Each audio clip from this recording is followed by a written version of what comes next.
Hello, Sir Dexter. Kumusta po? Radbantoy Raymond here. So, ito sir, testingin lang natin yung unit na order nyo.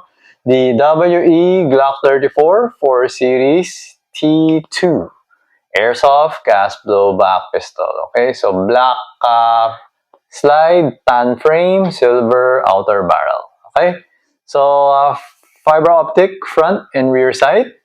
Okay, so yan yung trigger niya. Magwell. Okay, so ito yung magazine.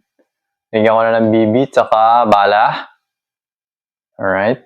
BB tsaka bala. BB pala tsaka gas. Okay, so ayan.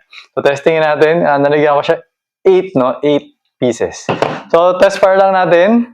Testingin natin yung FPS, saka yung blowback, tapos accuracy test. Okay? So, 0-0. Alright. So always remember to keep your trigger finger out. Make sure that the muzzle is always pointed at the safe direction. Okay? Inserting the magazine. Medyo lakasan mo siya, no? Kasi may magwell. Tapos, kasan natin. Alright? Ito na. Firing. Okay naman, 381.4. Yung blowback na, sakto naman. 374.9.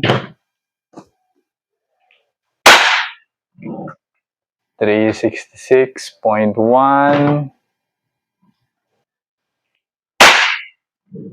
361.3. Okay. So, naka 4 shots na tayo ngayon. Meron pa tayong 4. Mag-accuracy test lang tayo. So, medyo yung box natin, yung target box ko kasi medyo napuno na, no? So, medyo magulo na siya. Ubus na yung ano natin, yung mga 2 inches natin. So, ano na siya? Naging 1.5 inches na lang yung mga bilog natin. Kasi ginagamit ko na yung mga spaces in between the 2 inches. Okay?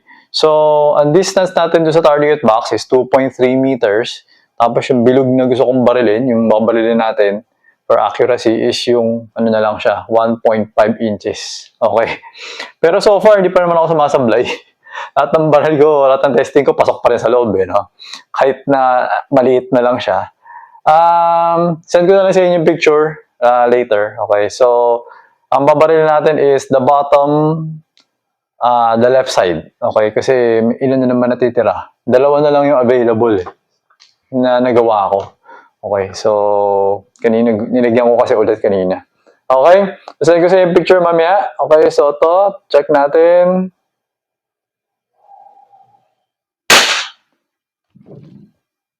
Center na center. Ang ganda, oh. Hindi ko pa yata nagagawa ito, eh. Basta yung talagang bilog center na center siya. Okay? So, actually, maganda talaga. Maganda nga rin kapag yung mga ganitong fiber optic na front and rear sight. Kasi kita mo kaagad, eh. Pag yung mga white kasi medyo mahirap, eh. Naduduling ako, eh. Pag dito, mas mabilis ko nakikita, eh. So, sa baba siya. Pero within the circle pa rin, yun nga lang, nasa 6 o'clock na siya. Hindi ko alam kung bumaba lang or what.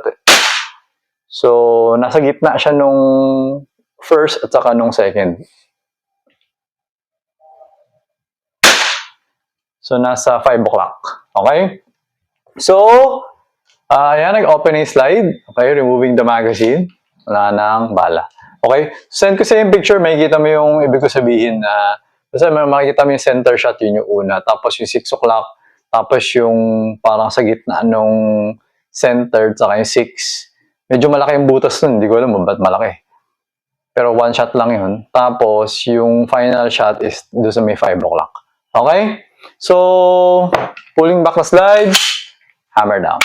Okay? So, Dexter, Sir Dexter, no? Okay na tong unit mo.